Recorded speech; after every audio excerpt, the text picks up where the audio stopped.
सुश्री इकरा चौधरी जी, please आप बोलिएगा। धन्यवाद सभापति जी। मैं सबसे पहले दाद देना चाहती हूँ इस बिल के टाइमिंग की कि अभी ईद की रौनक बुझी भी नहीं थी और हमारी जड़ों पर एक नया फरमान लाया गया। पहले उत्तर प्रदेश में मुसलमानों को नमाज पढ़ने पर रोक लगाई और फिर सौगात में ये बिल लाया गया। निसार में तेरी गलियों पे है वतन, जहाँ चली है रिवाजों गैर कि कोई ना सर उठाकर चल सके। मैं सभापति जी आपको ये बताना चाहती हूँ कि ईद के मौके पर एक विधवा महिला अपनी लड़की के साथ मेरे पास आई और उसने बताया कि वह एक वक्फ की प्रॉपर्टी में रहती है, वही उसके सर पर छत का काम भी करती है और उसकी रोजी रोटी भी वहीं से आती है। वो इस बिल को लेकर इतनी फिक्रमंद थी कि कहीं उससे वो उसकी संपत्ति ना छीन ली जाए। वो अकेली एक ऐसी महिला नहीं है, ऐसे लाखों लोग हैं जो वक्फ की गरीब महिलाएं जो वक्फ की संपत्ति से अपना रोजगार चला रहे हैं। और ये जो वक्फ बाय यूजर क्लॉज के हटाने से लाखों वक्फ की जायदाद अपना स्टेटस खो देंगी और लाखों लोग इसी तरीके के लोग सड़कों पर आ जाएंगे। वक्फ क्या है, वक्फ बाय यूजर क्या है? इसका ये मतलब है कि कोई जायदाद अगर सालों से दीन और भलाई के कामों के लिए इस्तेमाल हो रही हो तो वो खुद ब खुद वक्फ मानी जाएगी। हिंदुस्तान की अदालतों ने भी इस बात को तस्लीम किया है। वक्फ बाय यूजर सिर्फ वक्फ बोर्ड को ही मिली कोई खास सौगात नहीं है, ये बल्कि सभी अन्य धार्मिक ट्रस्टों को परंपरा और यूज के आधार पर बिना किसी डॉक्यूमेंटेशन के धार्मिक चरित्र को डिक्लेयर करने का राइट मिला हुआ है। भारत के संविधान के आर्टिकल 13 क्लॉज 3 में कस्टम और यूसेज को कानूनी वैधानिकता प्रदान करता है। इसी आर्टिकल से वक्फ बाय यूजर भी निकला गया है। इस बिल के कानून बनने पर वक्फ बोर्ड तो इस प्रोविजन से हाथ धो बैठेगा, लेकिन अन्य धार्मिक ट्रस्टों को यह सुविधा जारी रहेगी। इससे भारतीय संविधान के आर्टिकल 14 और 15 का सीधा उल्लंघन है, जो धर्म और जाति के आधार पर भेदभाव और कानून के सामने सभी की बराबरी पर जोर देता है।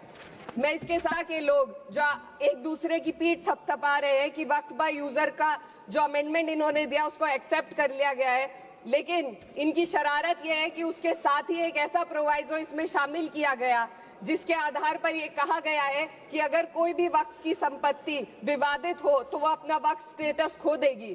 तो जो अमेंडमेंट इन्होंने दिया है जिसको एक्सेप्ट कर लिया गया है उसका कोई मतलब नहीं है, ये इनकी नीयत है जो साफ जाहिर हो रही है।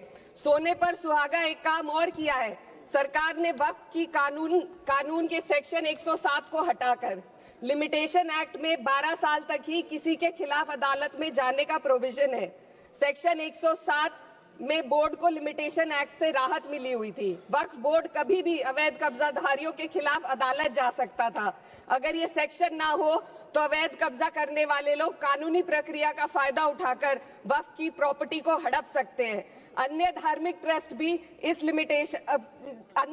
ट्रस्टों पर भी ये लिमिटेशन एक्ट लागू नहीं होती, तो फिर वक्फ बोर्ड के साथ ये सौतेला रवैया क्यों किया जा रहा है? धर्म को देखकर दोहरी नीति क्यों अपनाई जा रही है? सेक्शन 107 और वक्फ बाय यूजर को अगर एक साथ पढ़ा जाए तो इससे लाखों वक्फ की प्रॉपर्टी पर कब्जा किया जाएगा। इसलिए ये बिल मुसलमान की भलाई का नहीं बल्कि उनके वजूद और विरासत को मिटाने का बिल है। हिंदुस्तान में बहुत सारे धार्मिक ट्रस्ट हैं जिसमें उस खास मजहब के लोग शामिल होते हैं और उसका इंतजाम करते हैं, और ये बात समझ में आने वाली भी है क्योंकि जो व्यक्ति अपने मजहब के रीति रिवाज को जितना अच्छे से समझ सकता है किसी अन्य मजहब का व्यक्ति नहीं समझ सकता। आर्टिकल 26 क्लॉज 2 के तहत धार्मिक संप्रदायों को अपने मजहबी इदारों के एडमिनिस्ट्रेशन का हक देता है, लेकिन वक्फ बोर्ड के बारे में इसको उल्टा किया जा रहा है। Sir 2 minute sir please 2 minutes. सरकार इसे एक सेक्युलर बॉडी मान रही है और इसमें गैर मुस्लिमों को शामिल करने की बात कह रही है। आपके मुंह से सेक्युलरिज्म की बात सुनकर अच्छा लगा, लेकिन अगले ही पल ये भ्रम टूट जाता है क्योंकि आपको सिर्फ दान देने के लिए प्रैक्टिसिंग मुस्लिम का आपने क्लॉज डाला है, लेकिन बोर्ड में बैठने के लिए मुस्लिम होने की कोई आपकी क्लॉज नहीं है। तो इससे आपकी जो दोहरी नीति है वो साफ जाहिर होती है।